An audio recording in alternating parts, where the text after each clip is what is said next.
এত পরিমাণের আমরা দান খয়রাত করি, এরপর আমাদের দান খয়রাত কবুল হয় না কেন? না হওয়ার পিছনে কারণ কি?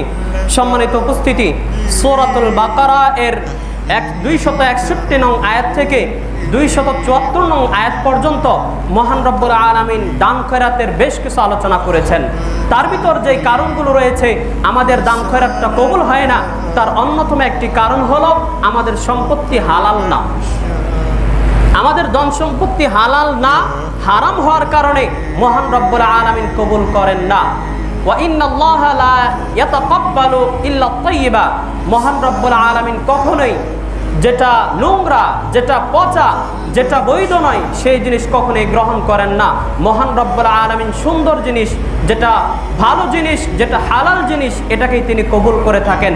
কিন্তু আফসোসের বিষয় হলো সত্য, আমরা যেই উপার্জন করে থাকি এই উপার্জনটা হালাল না। আমরা কষ্ট করে টাকা উপার্জন করি ঠিকই, কিন্তু এই টাকার পিছনে আবার আমি সুদের টাকা নিয়ে আসি, এই টাকার মাঝে আবার আমার ছেলের সুদের টাকা থাকে, এই টাকার পিছনে আবার মানুষের জুলুম করা টাকা থাকে। সব টাকা মিশ্রণ করে আমি একসাথে রাখি, আর এই টাকা থেকে যখন আমি দান খয়রাত করি, এই দান খয়রাত কখনোই মহান রব্বুল আলামিন কবুল করবেন না। এই কারণেই আমরা দান খয়রাত করার পরেও মহান রব্বুল আলামিন, আমরা যেই নিয়তে দান খয়রাত করি মহান রব্বুল আলামিন সেই নিয়ত পূরণ করেন না। সুতরাং হালালটা দান করুন, ইনশাআল্লাহ মহান রব্বুল আলামিন সেই দান কবুল করবেন এবং আপনার আমার মনের যে আশা সেটা মহান রব্বুল আলামিন পূরণ করে দেবেন। এক।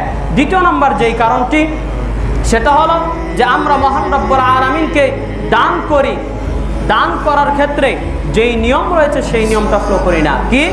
মহান রব্বুল আলামিনের সন্তুষ্টির উদ্দেশ্যে আমাদেরকে দান করতে হবে, সন্তুষ্টির উদ্দেশ্যে, মানুষদেরকে দেখানোর উদ্দেশ্য নয়। কিন্তু আমরা মানুষদেরকে দেখানোর উদ্দেশ্যেই দান করি। আজকে যদি কোনো ব্যক্তি 1 লাখ টাকা দেন, আর এই জুমাতে যদি তার নামটা না বলা হয়, একটু পরেই সেখানে ঝগড়া বা হাঙ্গামা শুরু করে দিবে। আমাদের মন মানসিকতা হলো এমন, 1 লাখ টাকা এখানে দান করেছেন, এটা যদি আমি ঘোষণা না দেই তাহলে সমস্যা হয়ে যাবে। এই কারণেই মহান রব্বুল আলামিন আমাদের দান খয়রাতগুলো কবুল করেন না।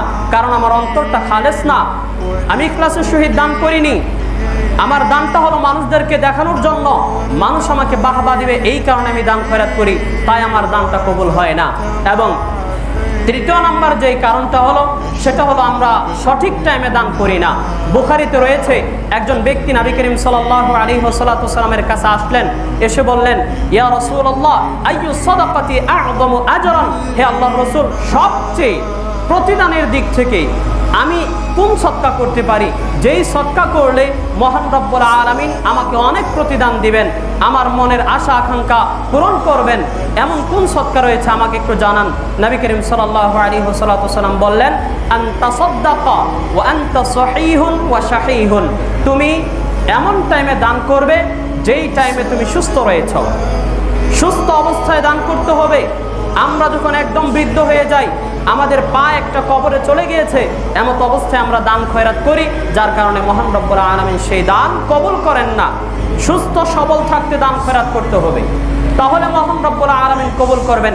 ওয়া শাহীহুন, এবং যখন আপনার মনে কৃপণতা এক ধরনের ভাব থাকে, আপনার মনে যখন সম্পদের লোভ থাকে, এমত অবস্থায় দান করতে হবে।